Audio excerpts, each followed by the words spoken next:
প্রকৃতি ও জীবন অনুষ্ঠানে আপনাদের সবাইকে স্বাগতম। বাংলাদেশের জীববৈচিত্র্য, প্রকৃতি ও পরিবেশের নানা বিষয় নিয়ে আমাদের অনুষ্ঠান প্রকৃতি ও জীবন। আমাদের জীবন আর প্রকৃতি একে অপরের সাথে গভীরভাবে জড়িত। এর নদ নদী, জলবায়ু, গাছপালা, প্রাণী, আমাদের সাথে এদের সম্পর্ক, সচেতনতা ও করণীয় তুলে ধরতে আমাদের এই অনুষ্ঠান।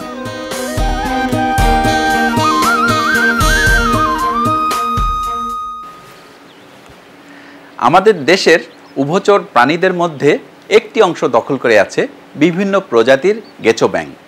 কালের পরিক্রমায় জীবন ধারণের তাগিদে নানা পরিবর্তনের মাধ্যমে গেছো ব্যাঙ নিজেদেরকে গাছে বসবাসের উপযোগী করে তুলেছে। ক্ষতিকর কীটপতঙ্গ খেয়ে এরা পরিবেশের ভারসাম্য রক্ষায় গুরুত্বপূর্ণ ভূমিকা পালন করছে। আমাদের আজকের পর্ব গেছো ব্যাঙ নিয়ে। এ বিষয়ে আলোচনা করব ডক্টর লোকমান হোসেন ও সাজিদ আলী হাওলাদারের সাথে। তবে তার আগে চলুন দেখে আসি প্রকৃতি ও জীবন দলের গেছো ব্যাঙ নিয়ে কিছু তথ্য ও চিত্র।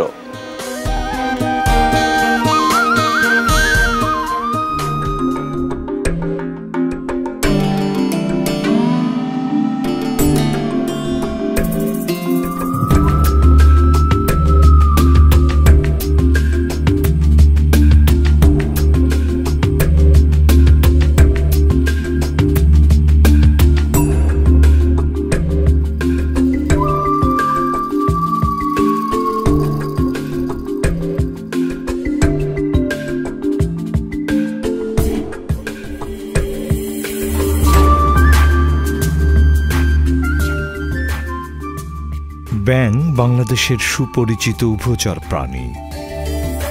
এদেশের খাল, বিল, নদী, নালা, বন, জঙ্গল সহ সকল ধরনের জলাশয়ে, এমনকি বসত বাড়িতেও নানা ধরনের ব্যাঙের দেখা মেলে।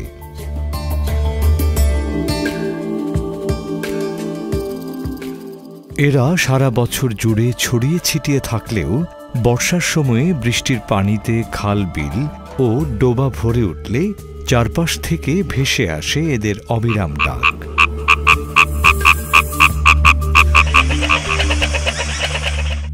লোকালয়ের বিভিন্ন প্রজাতির সাথে আমাদের দেশের বনাঞ্চলে বেশ কয়েক প্রজাতির বৈচিত্র্যময় ব্যাঙ বাস করে।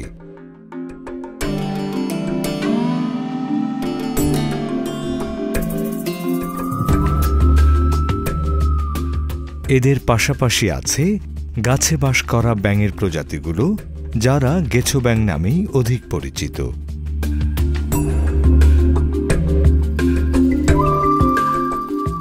খাদ্য গ্রহণ, প্রজনন সহ প্রায় সব ধরনের কাজ করার জন্য এই ব্যাঙগুলো বেশিরভাগ সময় গাছেই অতিবাহিত করে, আর এজন্যই এদের এমন নামকরণ করা হয়েছে।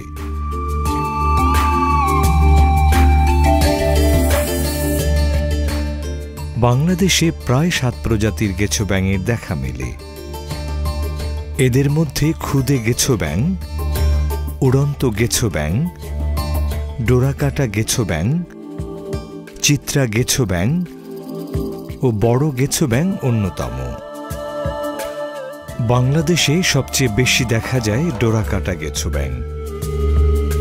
এরা চিরসবুজ বনের ঝোপালো গাছে থাকতেই বেশি পছন্দ করে।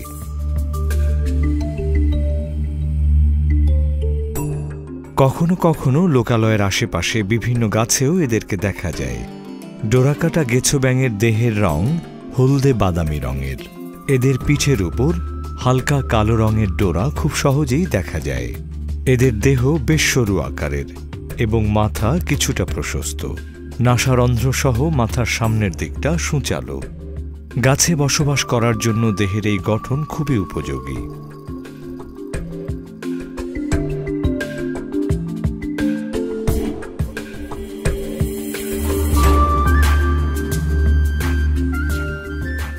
গেছো ব্যাঙের অপর একটি পরিচিত প্রজাতি হল চিত্রা গেছো ব্যাঙ। এরা দেখতে অনেকটা ডোরাকাটা গেছো ব্যাঙের মতোই। এদেরকে বনভূমি ও মানব বসতির আশেপাশে উভয় জায়গাতেই দেখা যায়।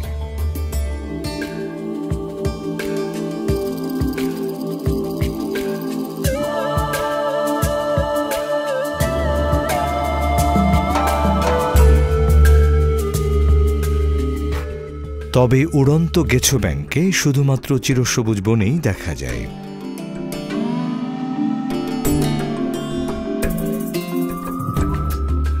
আকারে বেশ ছোট এই ব্যাঙ জলপাই সবুজ রঙের। তবে এদের দেহের পেটের দিকের অংশ হলুদ। দেহের দুই পাশে কালো রঙের সুস্পষ্ট চিহ্ন দেখা যায়।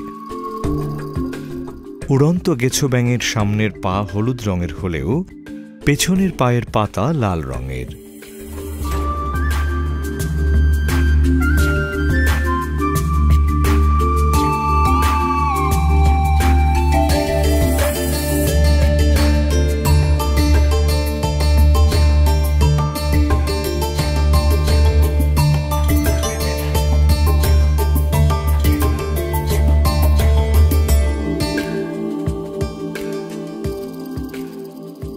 বিভিন্ন প্রজাতির পুরুষ গেছো ব্যাঙ আকারে স্ত্রী ব্যাঙের চেয়ে কিছুটা ছোট হয়ে থাকে।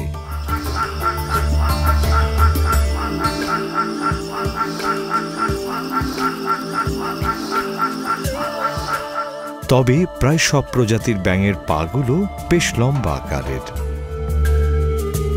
এদের সামনের পা পেছনের পায়ের চেয়ে তুলনামূলকভাবে ছোট।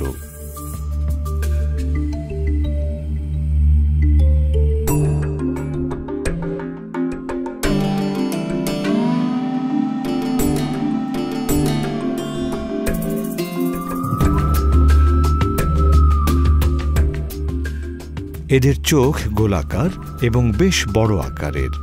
চোখের পাশে কালো রঙের টিম্পেনাম স্পষ্টভাবেই চোখে পড়ে। এই টিম্পেনাম ব্যাঙকে বাইরের শব্দ শুনতে সাহায্য করে।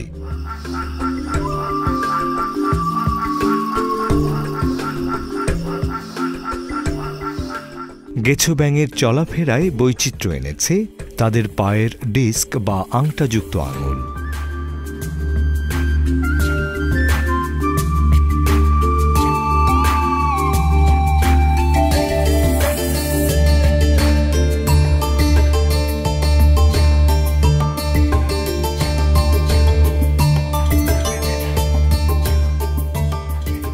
এদের আঙুলের অগ্রভাগের এই ডিস্কগুলো দেখতে গোলাকার। এই ডিস্কের কারণে গাছে গাছে চলাফেরা করার সময় আঙুলগুলো জালের মতো ছড়িয়ে রাখে। তাছাড়া এক ধরনের তরল পদার্থ নিঃসৃত হওয়ায় ডিস্কগুলো সবসময় আঠালো থাকে। এজন্যই এরা খুব সহজেই লতাপাতা ও গাছের ডালে আরোহণ করতে পারে। সরু দেহের কারণে গেছো ব্যাঙ অনেক দূর পর্যন্ত লাফিয়ে লাফিয়ে চলাফেরা করতে পারে। এদের ত্বক থেকে এক ধরনের তরল পদার্থ নিঃসৃত হয়। এই তরলের মাধ্যমে ত্বকের রং পরিবর্তন করে এরা চারপাশের পরিবেশের সাথে খুব সহজেই নিজেকে খাপ খাইয়ে নিতে পারে। এরা সাধারণত এই পন্থা অবলম্বন করে শত্রুর চোখকে ফাঁকি দিয়ে নিজেদের রক্ষা করে। নিশাচর প্রাণী হওয়ায় দিনের বেলায় এরা গাছের ডালের অন্ধকার কোটরে চুপচাপ বসে সময় কাটায়। তবে শত্রুর আভাস পেলে এরা লাফিয়ে গাছের মগডালে আরোহণ করে নিরাপদ আশ্রয়ে চলে যায়। রাত নামার সাথে সাথে এরা সক্রিয় হয়ে ওঠে ও খাবারের সন্ধানে বের হয়।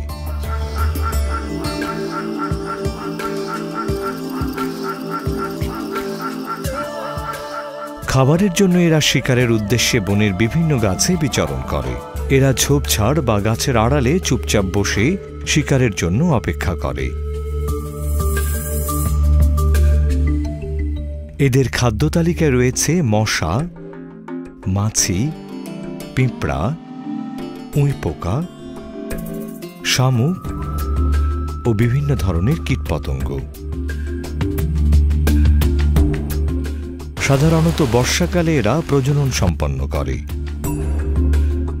এ সময় স্ত্রী ব্যাঙ পানির ধারে গাছের ডালে বা পাতার উপর ফোমের মধ্যে ডিম পেড়ে স্তূপাকারে জমা রাখে।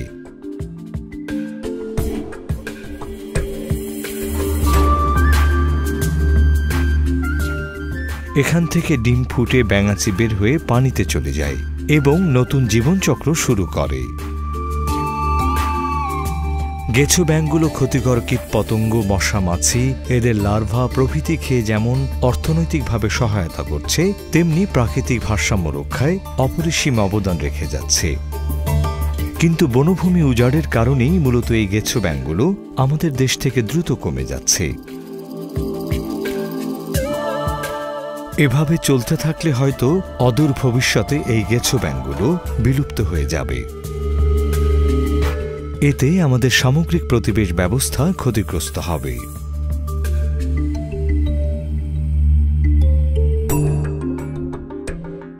এদের টিকিয়ে রাখতে হলে সম্মিলিত উদ্যোগে বনভূমি সৃজনের মাধ্যমে গেছো ব্যাঙগুলোর প্রাকৃতিক আবাস নিশ্চিত করতে হবে।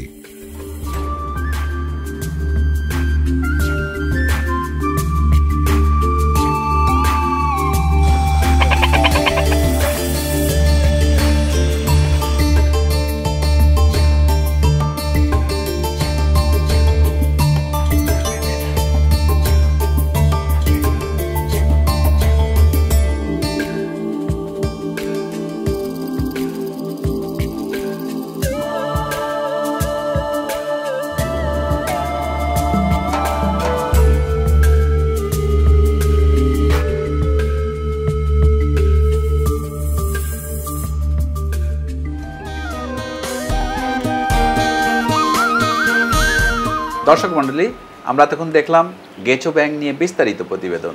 এবার কথা বলবো আমাদের আজকের অতিথি ডক্টর লোকমান হোসেন ও সাজিদ আলী হাওলাদারের সাথে। কেমন আছেন আপনারা? ভালো আছি, আপনি কেমন আছেন? ভালো। আপনারা তো ব্যাঙ নিয়ে অনেক কাজ করছেন, তা আমাদের একটা উৎসাহ হলো এই গেছো ব্যাঙ নিয়ে।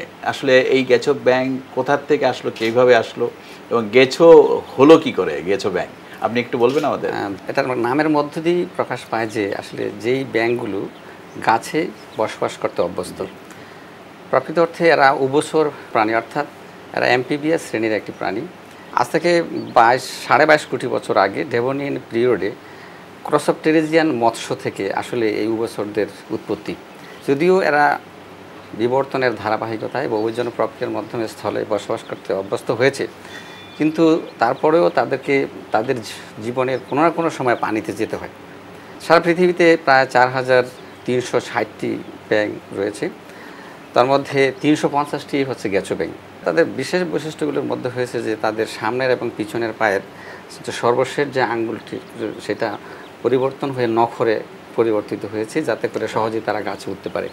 তার আরেকটা বিশেষ বৈশিষ্ট্য হচ্ছে যে সামনের পায়ের লাস্ট প্যালেঞ্জেসের মাঝখানে একটা তরুণাস্থি ডেভেলপ করেছে, যা দিয়ে তারা গাছে আঁকড়িয়ে সেখানেই থাকতে অভ্যস্ত।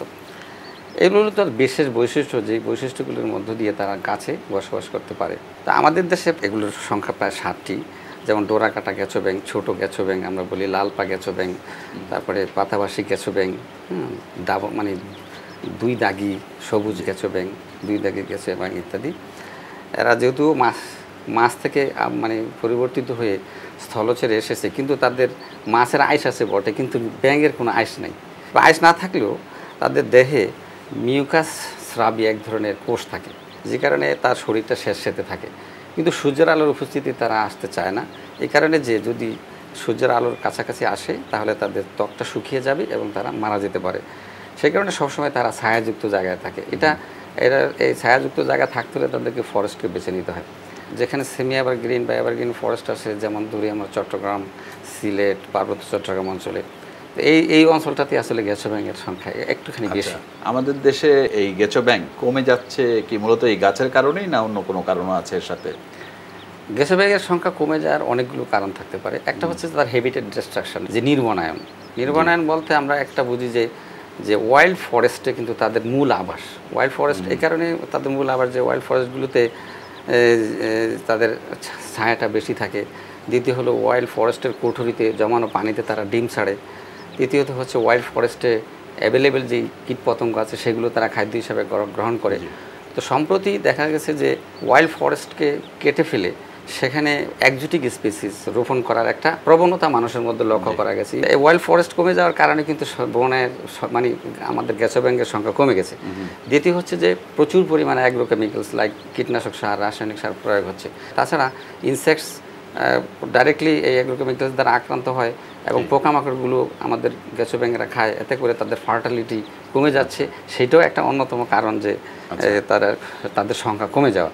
তাছাড়া শিক্ষাক্ষেত্রে আমরা দেখেছি যে অনার্স মাস্টার্স কলেজগুলোতে স্পেসিস কালেকশন মানে প্রজাতি সংগ্রহের একটা বাধ্যবাধকতা আছে এবং সেগুলো যদি প্রিজার্ভ না করে প্রতি বছর যদি সেগুলো সংগ্রহিত হতে থাকে, এটা অবশ্যই রেয়ার স্পিসিস এবং এরা বেশিরভাগই থ্রেটেন কন্ডিশনে আছে। এটাও কিন্তু আরেকটি অন্য কারণ যে শিক্ষার্থীদের কমে যাওয়ার। অথবা ল্যাবরেটরি এক্সপেরিমেন্টের জন্য গবেষণা আমরা সেগুলোকে সংগ্রহ করি, এটাও কমে যাওয়ার অন্য একটি কারণ। আচ্ছা, সাজিদ আলী, আপনার কাছে আমার প্রশ্ন, এই গেছো ব্যাংক ছাড়াও যে অন্যান্য ব্যাংক, এই দুটো ব্যাঙেরই গুরুত্ব কী পরিমাণ আমাদের এই পরিবেশের জন্য? ব্যাঙের গুরুত্ব আসলে অনেক। ইকোলজিক্যাল ব্যালেন্স বা প্রাকৃতিক ভারসাম্য রক্ষার্থে ব্যাঙ একটা গুরুত্বপূর্ণ। ফসলের ক্ষতিকর প্রায় 37 রকমের পোকামাকড় ব্যাঙ খেয়ে করে, সেটা মাত্র 4টা স্পিসিসের উপর আমরা একটা প্রাথমিক গবেষণা। তারপর ব্যাংকটা যদি কমে যায় প্রকৃতি থেকে, তাহলে দেখা যাবে যে এটার উপর নির্ভরশীল সাপ সহ অন্যান্য যেসব প্রাণীগুলো ব্যাঙের সঙ্গে সম্পর্কিত ওগুলো প্রকৃতি থেকে হারায় যেত। আচ্ছা, আপনি তো এ নিয়ে অনেক গবেষণা করেছেন, তো আপনি সাধারণত কি গবেষণা কি বাংলাদেশেই করছেন না বাইরেও করছেন? না, আমি আসলে গবেষণা বাংলাদেশেই আমার ফিল্ড, তবে আমি গবেষণার একটা পর্যায়ে ডিএনএ লেভেলে যখন কাজ করি তখন আমি বাইরে গুলি নিয়ে কাজ করি। আচ্ছা আচ্ছা। আর বাংলাদেশে কি ব্যাঙ নিয়ে কোনো গবেষণা হচ্ছে? হ্যাঁ, বাংলাদেশে ব্যাঙ নিয়ে গবেষণার একটা সুদীর্ঘ ইতিহাসের মতো ধারাবাহিক ক্রমে আস্তে আস্তে এটার বিকাশ পাচ্ছে। যেমন প্রাথমিক পর্যায়ে এটা ঢাকা বিশ্ববিদ্যালয় কেন্দ্রিক, পরবর্তীতে চট্টগ্রাম বিশ্ববিদ্যালয়, জাহাঙ্গীরনগর বিশ্ববিদ্যালয়, এখন নতুন নতুন অনেকেই আসছে। তারপর আগে যেমন ডিএনএ ভিত্তিক কাজগুলি হতো না, যেমন পৃথিবীতে এখন ম্যাক্সিমামই কাজ হচ্ছে শ্রেণীবিন্যাসের যে কাজগুলি সেগুলো ডিএনএ ভিত্তিক, এবং এছাড়া ওটা কী জন্য ধ্বংসপ্রাপ্ত হইতেছে বা কী জন্য বিলুপ্তির পথে যাইতেছে সেজন্য জেনেটিক স্টাডি খুব গুরুত্বপূর্ণ। সেটা এখন বর্তমানে ময়মনসিংহ কৃষি বিশ্ববিদ্যালয়ের একদল গবেষক, তারপর আমি আরও অনেকজনই কাজ করছি। আচ্ছা, আপনি তো স্পেসিফিক বোধহয় একটা ডিএনএ নিয়ে কাজ করছেন, তো তাতে আপনার ফলাফল কি? আচ্ছা, আমি আসলে মাইটোকন্ড্রিয়াল 16s12s আরএনএ নিয়ে কাজ করি। তো একটা আমরা পরীক্ষা চালাই প্রাথমিক অবস্থায়, জাস্ট আমি ফিনল্যান্ডে কিছু সংখ্যক টিস্যু নিয়ে যাই, তাতে ইউফ্লিকটিস সাইনোফ্লিকটিস বা কটকটি ব্যাঙ নামে পরিচিত একটা ব্যাঙ। তো সেটার দেখা গেছে যে কোনো ব্যাঙের যদি জেনেটিক ডাইভার্সিটি কম হয় তাহলে ওইটা থেকে বোঝা যায় যে সেটা বিলুপ্তির পথে চলে যেতেছে।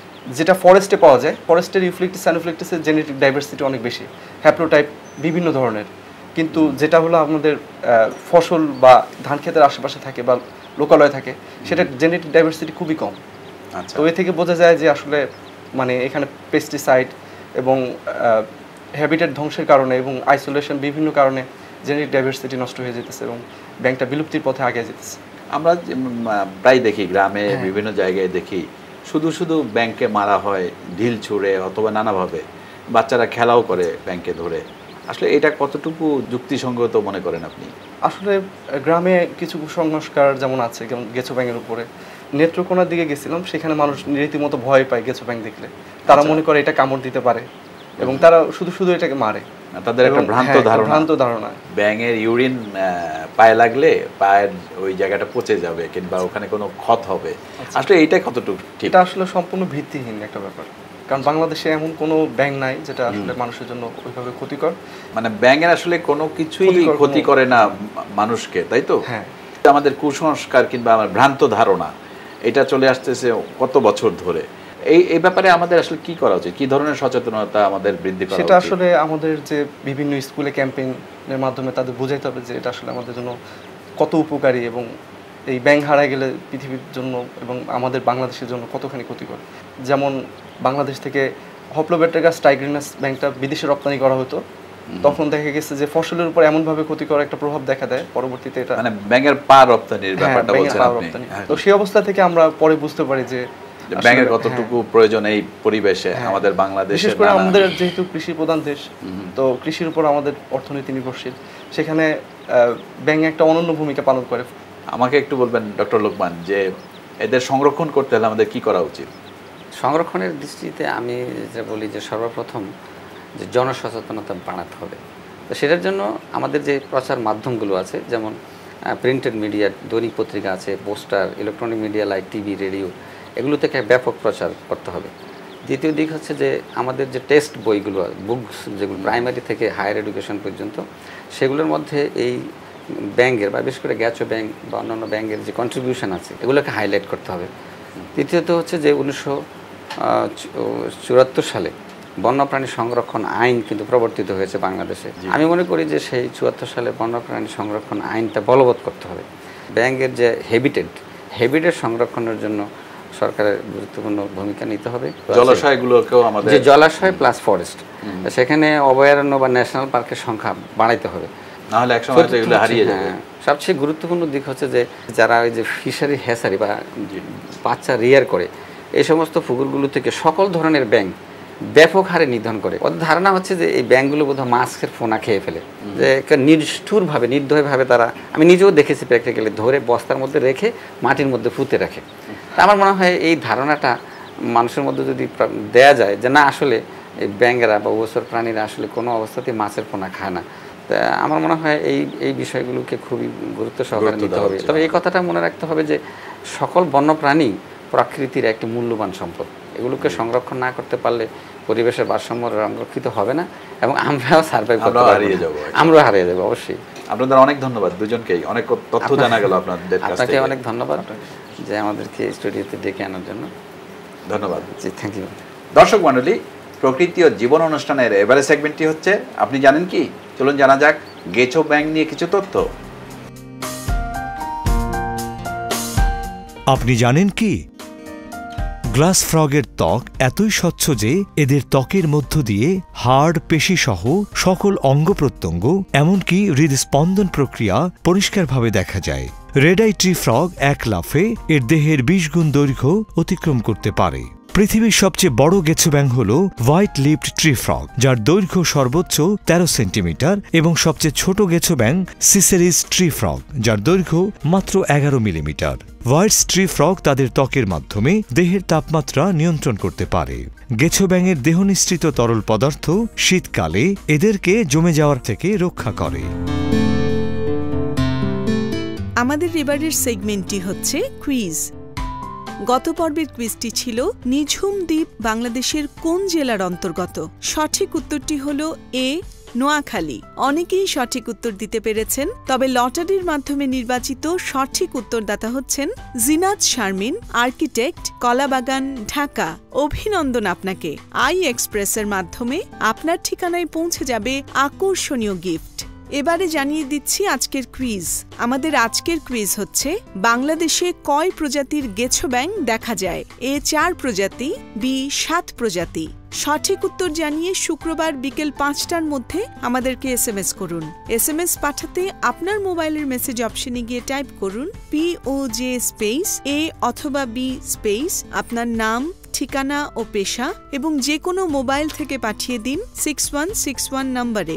অনুষ্ঠান সম্পর্কে আপনার মতামত জানাতে চিঠি লিখুন। প্রযোজক প্রকৃতি ও জীবন, GPO বক্স নাম্বার 964, অথবা যোগাযোগ করুন 01773049049 এই নম্বরে, অথবা ইমেইল করুন info@pojf.org এবং বিস্তারিত জানতে ভিজিট করুন www.pojf.org এই ঠিকানায়।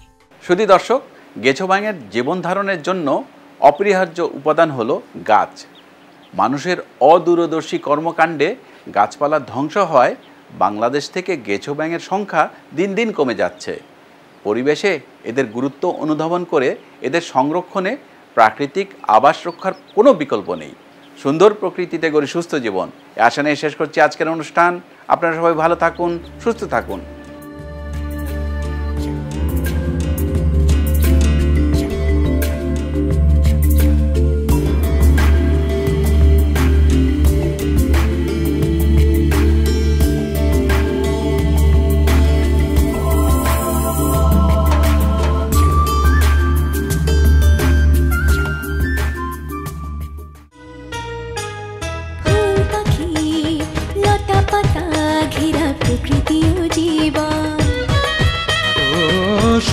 পৃথিবী মায়াময় প্রকৃতি বাসবো ভালো সারাক্ষণ।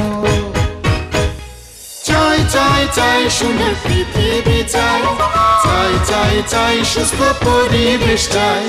ফুল পাখি লতা পাতা ঘেরা প্রকৃতি ও জীবন। ও সুন্দর পৃথিবী মায়াময় প্রকৃতি বাসবো ভালো সারাক্ষণ। এসো হাতে হাত ধরে শপথ করে সুন্দর সুস্থ পরিবেশ গড়ি, সুন্দর সুস্থ পরিবেশ গড়ি, সুন্দর সুস্থ পরিবেশ গড়ি।